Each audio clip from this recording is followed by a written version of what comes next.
আচ্ছা দিদি আমি আমি দেখছি আপনার বসুন। আরে আচ্ছা দাদা আপনাদের কাজটা হয়ে গেল? হ্যাঁ হয়ে গেছে।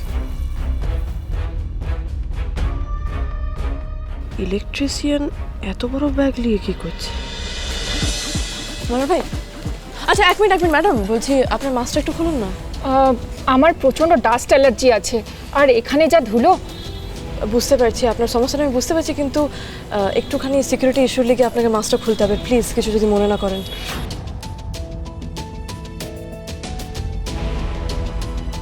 অনেক ধন্যবাদ, আপনি আসতে পারেন। ধন্যবাদ।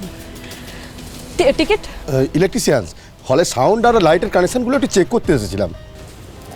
এখন তো শো শুরু হবে, এখন লাস্ট মোমেন্টে আপনারা। মনোহর ভাই বলছি, ভেতরে তো লাইট সাউন্ড সেট সব তো রেডি না, তাহলে এখন? আমাদের হল মালিক বললেন যে আগেরবার মিটার ঘর থেকে শর্ট সার্কিট হওয়ার কারণে হলে আগুন লেগে গিয়েছিল, তাই শো শুরু হওয়ার আগে আমরা আরেকবার ভালো করে চেক করে নিতে চাই।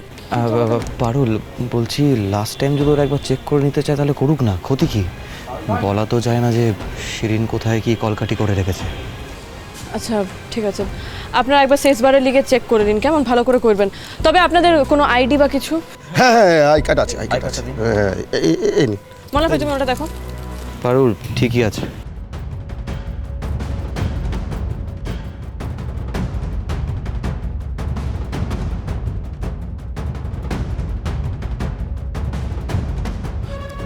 আজ যেন কোনো গন্ডগোল না হয় বাবা ভুবনেশ্বর। অনেক কষ্টে রায়নকে এই মঞ্চে ফিরাই আনতে পারছি, ওর জীবনী শক্তি জাগায় তুলতে পারছি। ও আবার করে ভালোবেসে বাঁচতে চাইছে, নতুন কিছু সৃষ্টি করতে চাইছে। আজ যদি কোনো গন্ডগোল হয়ে যায় তাহলে আমি রায়নকে একেবারে হারাই ফেলবো। কালো অন্ধকারে তলায় যাবে বেটাটা। আমি কিন্তু সেটা সইতে পারবো বাবা ভুবনেশ্বর। তুমি দেখো আজ যেন সব ভালোই হয় বাবা ভুবনেশ্বর। হ্যাঁ ম্যাডাম, হলে আমরা ঢুকে গেছি, ছেলেটাকেও দেখতে পেয়ে গেছি। গুড। মেয়েটা সন্দেহ করেনি তো? না ম্যাডাম। Very good. ছেলেটাকে নজরে নজরে রাখো, আর মেকআপ রুমের ওপর স্পেশাল নজর রাখো। ওই ছেলেটা চেঞ্জ করতে বা মেকআপ করতে মেকআপ রুমে ঢুকবেই, ওকে একা পেলেই তুলে নিয়ে এসো। আর হ্যাঁ, কেউ যাতে জানতে না পারে, মেক শিওর। ওকে ওকে ম্যাডাম। আজ তো তুই কোনোভাবেই স্টেজে উঠে শো করতে পারবি না রায়ন, আর পারুলের সামনে নিজের যোগ্যতার প্রমাণও দিতে পারবি না। তুই পারুলকে প্রপোজ করতে। আগেরবারও পারিসনি, এইবারও পারবি না, সারা জীবনেও পারবি না। পারুলের আর তোকে এই জন্মে পাওয়া হবে না, কিছুতেই না। পারুল, শো তো হাউসফুল, তাহলে কি দরজা লক করে ভেতরে যাই? চলো আমরা বরং যাই, বাউন্সারদেরকে বলছি লক করে দিতে। ঠিক আছে, বলে দাও। রায়ন তোর শো আবার হাউসফুল, কংগ্রেচুলেশনস। মলার, এই হলের ছবি তুলে একটু মাসির ছেলেকে পাঠিয়ে দে না। ও কোথায় দেখতে পাচ্ছি না, এসছে? না আসে নাই, কাল ওনারও পারফরমেন্স আছে তো হয়তো প্র্যাকটিস করছে, হয়তো রিহার্স করছে। রিহার্স করছে না ছাই। আরে হল ভর্তি লোক, লোকে পারফরমেন্স দেখে হাততালি দেবে, এসব হিংসে দুঃখে বুক ফেটে মারা যাবে না, তাই ও ভয় আর আসেনি। তো আসে নাই ছাড় না, বাদ দে। যাকে শোন, তুই ওনার কথা ভেবে আর টাইম ওয়েস্ট করিস নাই, তুই যা বরং রেডি হলে তাড়াতাড়ি। বেটা, আমার সাকসেস না হয় ও খবরের কাগজই পড়ে নেয়, রেডি হয়ে আসে।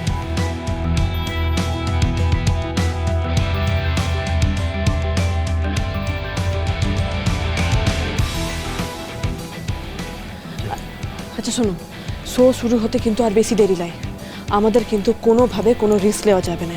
তোমরা সবাই নিজেদের পজিশনগুলো নিয়ে নাও, কেমন? আমাদের কিন্তু ওই সিরিঙ্গেকে আটকায় দিয়ে রায়নের শোটাকে সাকসেসফুল করতে হবে। সবার পজিশনগুলো মনে রয়েছে তো? এই আমার পজিশনটা যেন কোথায় ছিল? মিটার রুম না মেকআপ রুম? মেকআপ রুম মইনাক, একটা কথা যদি মনে রাখো, চাও। হ্যাঁ যাচ্ছি।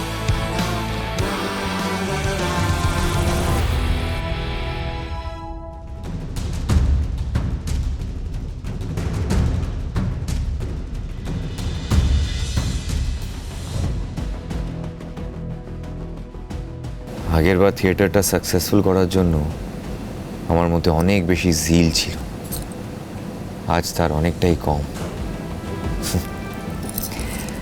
দাদুর লাকি চাম রেখে নিন নিজের কাছে। যাই হোক, পাবলো সেন যদি আসে, ওকে তো দেখাতে হবে আসল বাঘটা কে।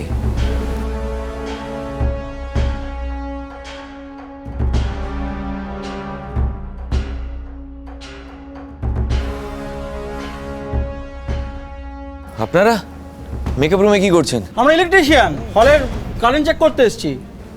ওয়ারিং চেক করতে আপনারা মেকআপ রুমে এসেছেন? আরে একটু পরে আমার শো শুরু হবে, please you guys are not allowed here, please leave. Makeup রুমে কেন এসেছেন আপনারা? একবার চেক করব, বেশি সময় নেব না, একবার।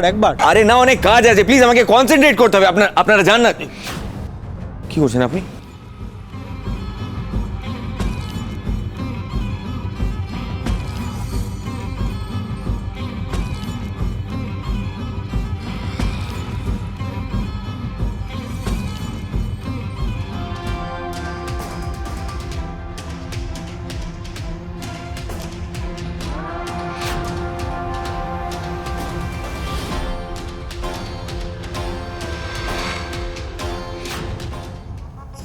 রায়নকে কি একবার বলে নেবো যে নো টেনশন, আসল সোলজার আমি, আসল সোলজার তেরা বড়া ভাই পাহারায় আছে। না চেঁচাবে না তো? না না না, বলাটা দরকার, নইলে ভয় পেয়ে যেতে পারে। রায়ান কোথায়?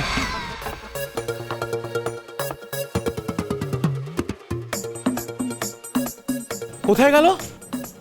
ওয়াশরুমে গেছে মনে হয়। আয় শিরিন আয়, আজ রায়ানকে কিছু করতে এলে তোর ঠ্যাং ভেঙে দেবো। আচ্ছা দিদি, আমি দেখছি, আপনার বসুন। আরে আচ্ছা দাদা, আপনাদের কাজটা হয়ে গেল? হ্যাঁ, হয়ে গেছে।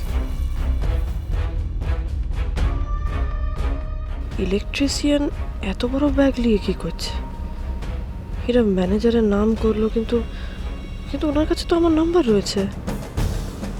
বই করে বলে দিয়েছিলাম আমার সাথে যোগাযোগ রাখতে, কিন্তু কই ম্যানেজার তো এদের আসার কথা কিছু বললো নাই।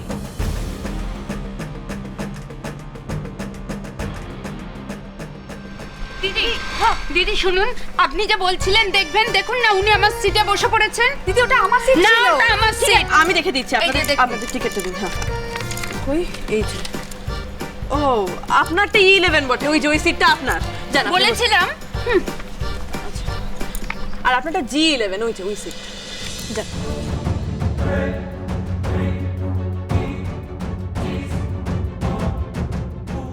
চলে গেল? হে ভগবান, কেমন একটা খচখচ করে উঠলো কেন মনটা। সব ঠিক আছে তো? পারুল, সময় হয়ে গেছে তো, এবার তো শো শুরু করতে হবে। ফার্স্ট বেলটা দিয়ে দিতে বলি? হ্যাঁ, পিসিমণি আপনি দিতে বলেন, আর আমি দেখছি রায়নের মেকআপ কতদূর।